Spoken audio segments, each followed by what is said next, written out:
Hola, hola, ¿qué tal? Estimada comunidad de FIFAC Cursos, tu mejor impulso, qué gusto saludarles. Es un placer para mí el estar con ustedes y compartir este tema relacionado a declaración anual de personas físicas para el ejercicio 2025. Ok, muchachos, vámonos con la parte general.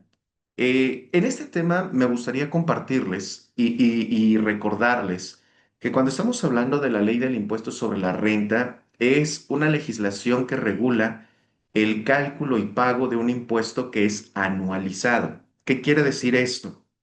Que al año, al término del ejercicio, nosotros tenemos que llevar a cabo un cálculo el cual nos contempla el tomar en consideración todos los ingresos que el contribuyente esté o haya tenido como generación dentro de ese año calendario del 1 de enero al 31 de diciembre.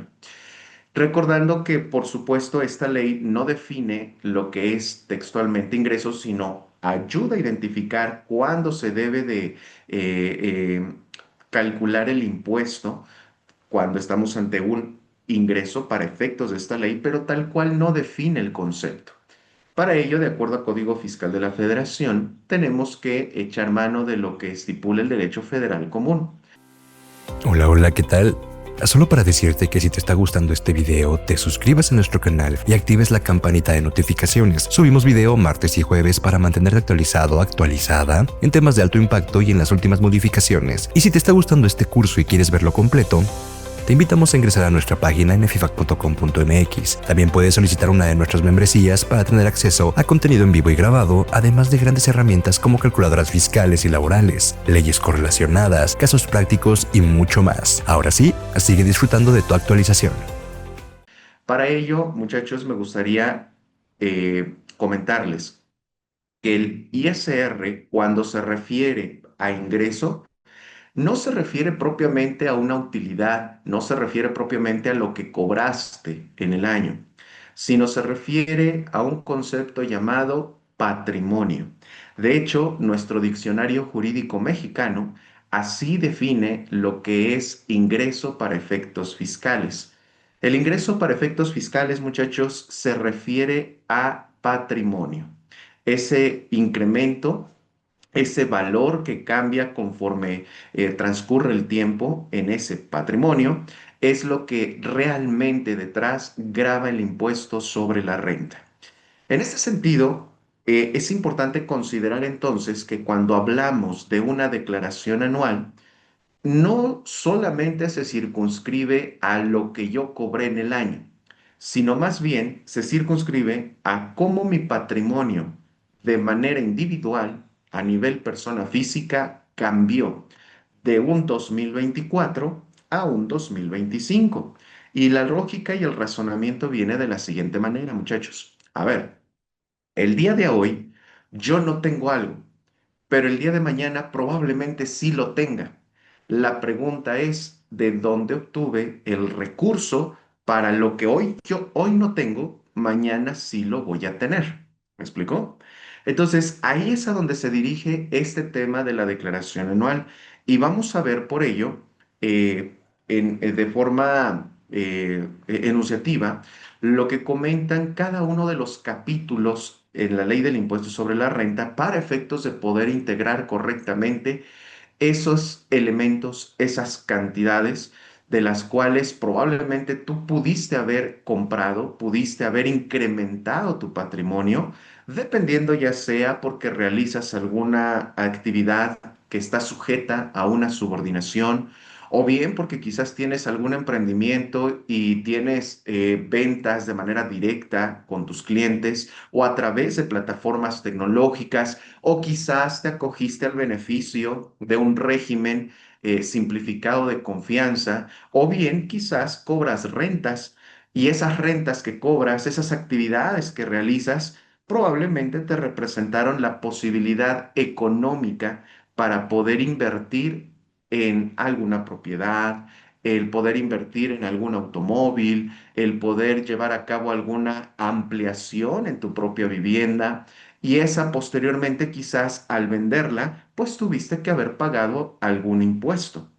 Lo que estoy narrando, muchachos, es muestra del cómo ese recurso que obtiene la persona física puede llevar a ese incremento patrimonial. Puede ser que derivado de una adquisición de una propiedad, entendiendo al avalúo, puede ser que hayas generado cierta ganancia. Puede ser quizás que hayas tenido o que tengas en este momento alguna cuenta en alguna de estas aplicaciones como lo son la tarjeta moradita, la Nu, la Walla, la Story o Claire, alguna de estas tarjetas que prometen y te venden la posibilidad de poder hacer crecer tu dinero. Bueno, he de decirte que esa inversión que haces en estas cajitas, así les llaman esas aplicaciones, esas cajitas o esos apartados que puedes hacer para que tu dinero crezca, bueno, resulta que ese dinero conforme se pone a trabajar, pues va a generar cierto rendimiento. Un rendimiento en el cual tienes que identificar dos conceptos, algo llamado interés nominal e interés real. El interés nominal, entiéndase, yo pongo a trabajar un peso para que el día de mañana ese peso genere otro peso más. Pero ese peso que generó no tiene que estar valuado, tiene que estar sujeto a una revisión en razón al poder adquisitivo. Es decir, no por el hecho de tener un peso quiere decir que puedo comprar cierta, eh, cierta mercancía o ciertos bienes con valor de un peso. ¿Por qué? Porque ese peso está sujeto a una inflación. Entonces, ese peso en poder adquisitivo me puede representar no un peso, sino 50 centavos. ¿A eso cómo se le llama? Se le llama interés real, es decir, lo que yo gano menos la inflación es mi interés real. Y ese, mi interés real, es el que se acumula con los demás ingresos. Más adelante lo vamos a ver. Puede ser que me haya sacado la lotería, puede ser que inclusive haya entrado a un concurso y ese concurso haya representado para mí el tener un premio en un bien, ya sea un automóvil o una casa, y por ello tengo que llevar a cabo el pago de un impuesto. Asimismo, pude haber quizás optado por sumar esfuerzos con otras personas y poder invertir cierto capital en alguna empresa en donde al término de un año, ese capital que yo aporté, que yo invertí, pues espero tener en consecuencia un rendimiento, algo llamado dividendo. Ese dividendo también está sujeto al pago de un impuesto. Y vamos a ver algunas particularidades más adelante. Y algunos de los conceptos en donde ya no me fue posible, dice la ley del impuesto sobre la renta, quizás ser tan puntual en cómo vas a pagar el ISR. Bueno, abro un noveno capítulo que te habla de los demás ingresos que obtengan las personas físicas. Hay algunos aspectos particulares en ese último capítulo y también lo vamos a comentar. Para ello, muchachos, les he de compartir que el sistema de personas físicas hoy por hoy realmente no tiene grandes cambios. Quizás ya te metiste probablemente al día de hoy a ese sistema donde ya tienes precargada la información y de hecho lo liberó a principios de este mes de marzo la autoridad y probablemente ya empezaste a incursionar, ya empezaste a ver qué novedades tiene este sistema, qué nuevo o qué mejoras tiene para este año. Y bueno, he de decirte y adelantarte que realmente no hay algo novedoso como tal en la estructura de la declaración anual. Como tal, seguimos con la misma temática en formato.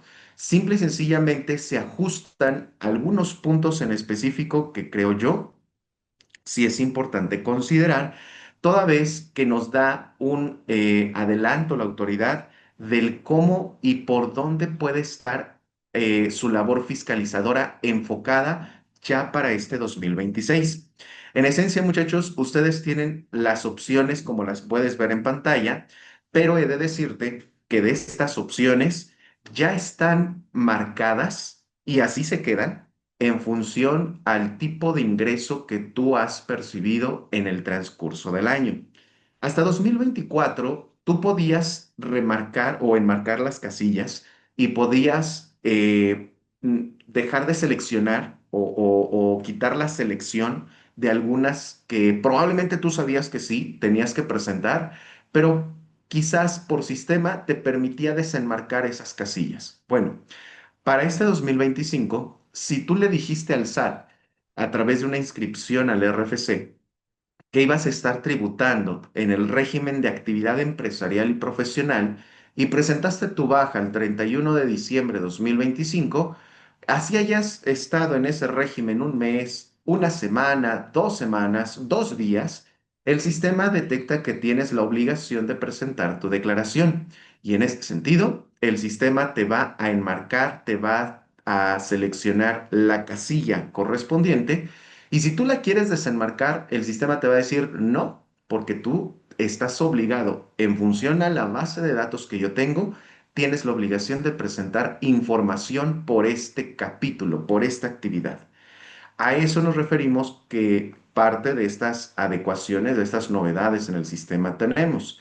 Si tienes, vuelvo a repetir, alguna inversión en estas cuentas, como las comenté hace un momento, puntualmente no son del sistema financiero, sino son SOFIPOS. Entonces, entiéndase, sistema financiero como tradicionalmente lo conocemos. Banamex, Bancomer, Banorte, a eso me refiero. Estas son SOFIPOS. Entonces, hasta 2024, esas SOFIPOS no estaban precargadas porque, vuelvo a repetir, te generan un interés nominal y un interés real. No están precargadas, no estaban precargadas en 2024. Para 2025 ya están precargadas. Entonces, si tienes esta tarjetita, la moradita, pues sí, te va a aparecer el RFC de esa aplicación, de ese NU, de ese banco NU, en donde vas a tener que acumular y enterar esos intereses, ¿de acuerdo? Si tienes por ahí cuentas en Mercado Pago y tienes el apartado que también hace crecer tu dinero, pues vas a encontrar por ahí el RFC de Mercado Pago, en donde se está vinculando específicamente esa acumulación del ingreso. ¿De acuerdo? En esencia, son los puntos destacados a considerar en esta temática. Ahora bien, es importante que también identifiques el hecho de que, vuelvo a repetir, como estamos hablando ya de un tema patrimonial, y así siempre lo tuvimos que haber conceptualizado, no es solamente con que, pues facturaste o cobraste o presentaste tu declaración en ceros, no.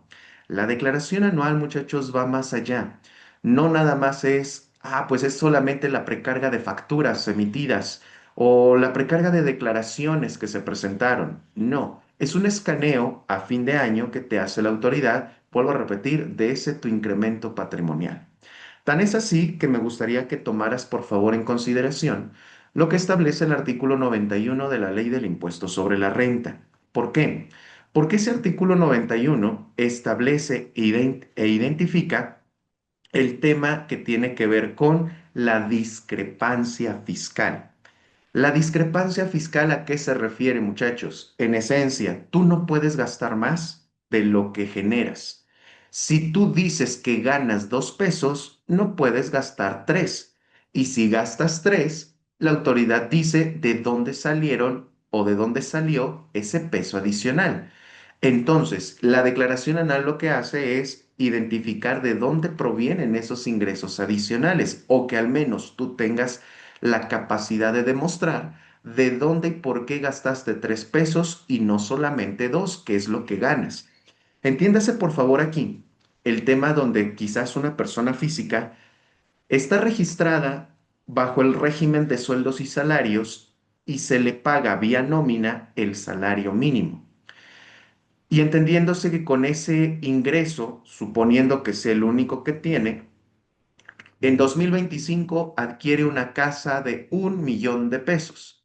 Si en el año solamente gana, voy a poner un ejemplo, a razón de 200,000 y adquieres una propiedad de 1 millón de pesos, a la autoridad le va a llamar la atención el de dónde sacaste esos 800,000 de diferencia. Y puede ser que esa persona física diga, bueno, fue un crédito, fue un préstamo. Ok, ¿qué tipo de préstamo?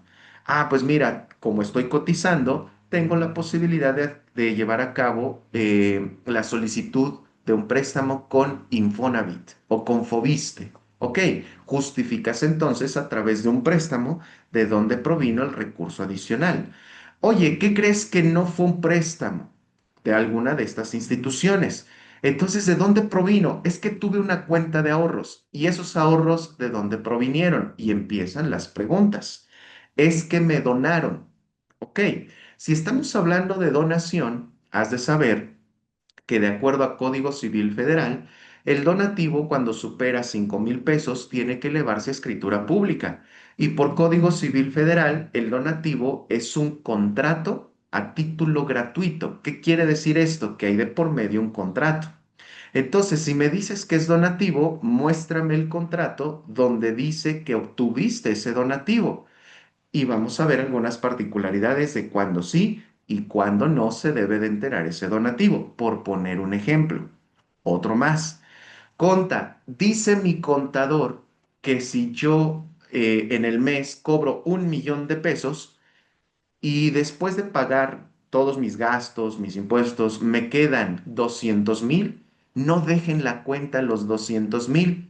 Me dice el contador que lo saque y que solamente deje un porcentaje, lo mínimo, porque si dejo saldo en mi cuenta, el fisco me lo va a cobrar como impuesto o me va a cobrar impuesto por ese saldo que tenga en la cuenta.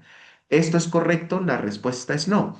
El mismo artículo 91 te dice que los traspasos entre cuentas de contribuyente no generan impuestos. También te dice que aunque tengas por ahí una cuenta y después de haber pagado las contribuciones correspondientes, no te puede cobrar impuesto porque ese dinero ya pasó por el pago correspondiente, por el cálculo correspondiente. ¿Qué quiere decir esto entonces? Lo que quiere decir es que cuando tú analizas, cuando tú observas y llevas a cabo el cálculo a nivel persona física, no pierdas de vista este artículo 91, ¿de acuerdo? Entonces, en este supuesto, muchachos, sí, sugerencia, no traten de que en el año, por querer regalarle los oídos al empresario, digan, bueno, pues mira, te voy a declarar en ceros. O solamente declara lo que cobras con tarjeta o con transferencia, porque eso sí entra a un sistema financiero y sí es fiscalizable. O solamente maneja cuentas, porque hay cuentas que son fiscales y no fiscales. No, muchachos, eso no juega en esta materia. De suyo, todas las cuentas son fiscales, todas las cuentas las sabe y conoce el SAT. Conta, hasta esa, Nu, Walla, Claire, Story, todas esas sí. Tan es así que tú vas a ver, ya las está precargando el sistema. Ahora bien, ¿qué más tenemos aquí? Que independientemente a que tú cobres en efectivo, como estamos ante un tema patrimonial, es importante que tú consideres el que transparentes en la medida de tus posibilidades lo mayormente posible tus ingresos, que si cobras en efectivo y no te piden factura, ya la sabes, tienes que emitir la factura con el público en general. Si viene un cliente y te pide factura, bueno, emites una factura nominativa que si un cliente quiere que canceles una factura, pues tienes que seguir todo un procedimiento para cancelar, no emitir un CFDI de tipo egresos. Cuestiones que aunque no son parte del curso, sí es importante que recuerdes respecto a los procedimientos como los tuviste que haber hecho en 2025. ¿Por qué? Porque cuando llegues a esta declaración anual, todas esas formas, si las cumpliste, las vas a ver plasmadas acá. En caso contrario, entonces esas formas sí te van a impactar en el cálculo al final de cuentas. Ahora bien, en este orden de ideas, lo que estás viendo por aquí en pantalla, en resumen, es lo novedoso para este formato, este sistema en declaración anual. Vuelvo a repetir, más que novedoso, es un tema solamente donde se ajustan algunos puntos en particular. Entre ellos, para este año sí tenemos OFIPOS precargados en declaración anual. Para este año, el sistema no nos deja desenmarcar las casillas de aquellas obligaciones que por un registro del RFC tenemos que estar cumpliendo, ¿de acuerdo? Y el tercer punto, el sistema no nos va a dejar avanzar en cada uno de los módulos hasta que no concluyamos la captura al 100% de cada módulo conforme lo vayamos requisitando. Es decir, anteriormente lo que se decía era, bueno, tengo un primer módulo donde tengo todos mis datos y le puedo y le debo de plasmar qué tipo de ingresos, desglosar las deducciones, las retenciones, y hasta 2024 tú podías avanzar hasta el módulo donde decía determinación del impuesto. Y ahí tú podías darte cuenta si ibas a salir con impuesto a favor o impuesto a cargo. Ahora no. Antes de que llegues hasta esa última sección, dice el sistema, primero me requisitas todo lo de esta primera sección. En la segunda sección, si tienes deducciones personales, primero me avanzas con todas las deducciones personales y hasta el final yo te digo si tienes saldo a favor o saldo o importe a cargo. ¿Qué quiere decir esto? Que hoy por hoy, para ya meterte al sistema y empezar a requisitarlo, es importante que empieces ya a armar tu papel de trabajo, porque conforme vas avanzando en cada uno de los módulos, vas a tener que desglosar de manera muy detallada tanto el tipo de ingreso como el tipo de deducciones o las deducciones que vas a tener que identificar en cada capítulo según te corresponda. Ahora bien, ¿quiénes están obligados al pago de este impuesto anual? Están obligados personas físicas que obtengan ingresos en un año calendario. ¿En dónde y en qué momento lo van a presentar? En el mes de abril del ejercicio siguiente. Es decir, todo lo que haya sucedido en enero a diciembre de 2025 se va a declarar en abril 2026. Aquí se exceptúa los ingresos, es decir, no se van a reportar los ingresos cuando esos ingresos hayan sido susceptibles a un pago de impuesto definitivo o bien un ingreso considerado para la ley del impuesto sobre la renta exento. Recuerda que los ingresos exentos para efectos de personas físicas los encuentras en el artículo 93 de la ley del ISR. El impuesto definitivo o los ingresos que tienen impuesto definitivo, al menos, por ejemplo, te puedo anunciar aquellos que son vinculados con plataformas digitales, pero no todos, solamente aquellos que no rebasen 300,000 pesos de ingresos en un ejercicio. Intereses cuando el capital, cuando el monto del interés no rebase 100,000 pesos en un ejercicio. Y desde hace un par de años, los ingresos que son vinculados al régimen simplificado de confianza, recuerda que son considerados de acuerdo a resolución miscelánea como pagos definitivos. Esos pagos definitivos son los que no se consideran en declaración anual. Obviamente hay excepciones y ahorita las vamos a comentar. Si creías que Reciclo lo íbamos a sacar de este material, déjame decirte que no. ¿Por qué? Porque hay reciclos que tienen la opción para presentar declaración anual y ahorita lo vamos a comentar. Ahora, también es importante que ustedes consideren, muchachos, que en la declaración anual hay ingresos que se declaran e ingresos que se informan. ¿A qué voy con esto? Por favor, toma nota. Cuando yo hablo de un ingreso a declarar, me refiero que es un ingreso que está sujeto al pago de un impuesto. Cuando me refiero a un ingreso que es susceptible a informar, me refiero a que ese ingreso no es sujeto al pago de un impuesto. Entonces, resumiendo, declaro, pago impuesto, informo, no pago.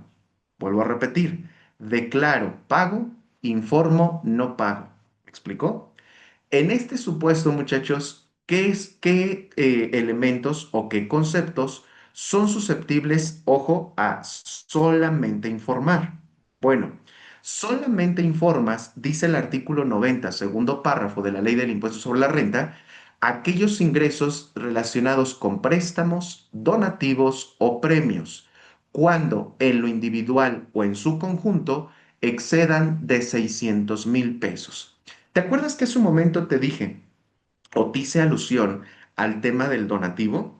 En donde te decía que el donativo, de acuerdo a Código Civil Federal, es considerado un contrato a título gratuito. ¿Qué quiere decir esto? Que para que tú consideres o demuestres que recibiste un donativo superado o que exceda de 5,000 pesos, al menos tienes que contar con un contrato, ¿de acuerdo? Para ello, te sugiero el puedas acercarte o puedas solicitar asesoría en materia legal en este punto con un abogado experto en materia civil. ¿Por qué? Porque el donativo se configura en la materia civil. ¿De acuerdo? Primer punto. Segundo punto. ¿Qué hay entonces con aquellos conceptos que en ocasiones algunos colegas argumentan cuando dicen, es que mi pareja, es que mi cónyuge me transfiere ciertos recursos a una cuenta? Algunos colegas dicen, no te preocupes, ese recurso manéjalo como donativo, porque el donativo, perdón, porque las transferencias entre cónyuges son exentas de impuestos. Y aquí viene mi primer pregunta. ¿En qué parte de la ley del impuesto sobre la renta dice que las transferencias entre cónyuges son exentas del impuesto sobre la renta? Si nos vamos textualmente a lo que establece el artículo 93 de la ley del ISR, no habla nunca en ninguna fracción de las transferencias entre cónyuges. Si tú me dices que es un donativo, entonces yo te diría, ok, poniéndome desde el punto de vista de la autoridad, por supuesto. La autoridad te podría preguntar, si tú me dices que es un donativo, demuéstrame con un documento que efectivamente eso que tú me estás reportando como donativo, ¿dónde está el contrato que dice que es un donativo? Y te puede llevar a esos ordenamientos del Código Civil Federal. Bueno, es un préstamo. Ok, si me dices que es un préstamo, entonces dime dónde está el contrato que dice que eso que estás recibiendo de tu cónyuge es un préstamo. Porque si es un préstamo, entonces ese préstamo, al menos de manera simbólica, tuvo que tener o tiene que tener un interés por ese préstamo que estás recibiendo. Porque si no lo tiene, entonces quiere decir que fue a título gratuito quizás. Y si es a título gratuito, entonces no es un préstamo, es un donativo.